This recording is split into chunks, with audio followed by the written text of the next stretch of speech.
And I welcome the opportunity to speak on this motion, as I have on every motion on housing since I was elected. And it's significant that we're just over 70 years after the Declaration of Human Rights in 1948 enshrined a number of rights in Article 25, Minister. You might look at it, but particularly the right to food, clothing, housing and medical care. And this government and previous governments have utterly failed to comply with that. There are many good aspects in this motion, and it seeks to declare that shelter is a human right, to acknowledge that rent prices are soaring, to recognise that over 10,000 people are homeless and so on. But in seeking the declaration, the acknowledgement and the recognition, the Labour Party utterly fails to declare and acknowledge and recognise the integral role that they played in implementing a housing policy that has led us to where we are today. Now, it's important to say that, because if you're recognising that you were wrong, that's good. We all make mistakes. But you had a golden opportunity in power with an overwhelming majority. And in fact, today we've had the undignified example of the senior minister telling the Labour Party that you didn't take your chance and trading insults and telling you were irresponsible.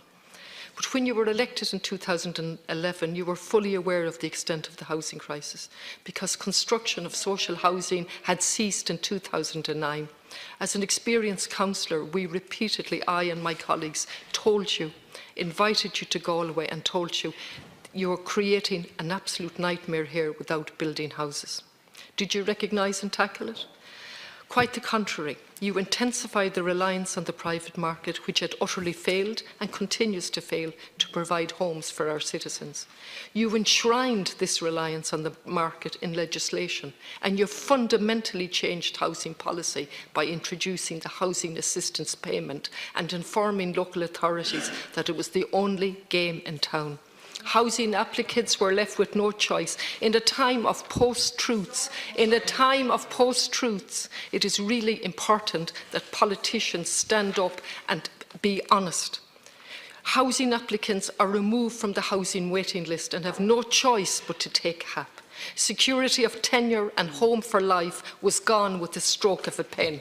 In the midst of previous economic crisis, construction of public housing never ceased. It ceased from 2009, to be fair to you, under the previous government, but ye enshrined the policy and it continued under this. Galway City has a waiting list going back to 2002.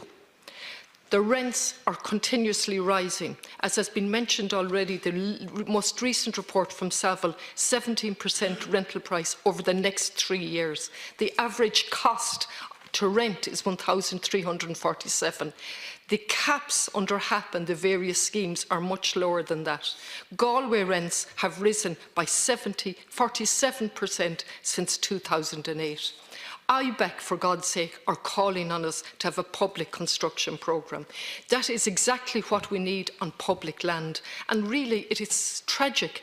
Galway is a city that does not need to have a housing crisis. We have land zoned residential. We have land in Kent Station. We have land in the docks, not to mention the institutional land. What's missing is a master plan.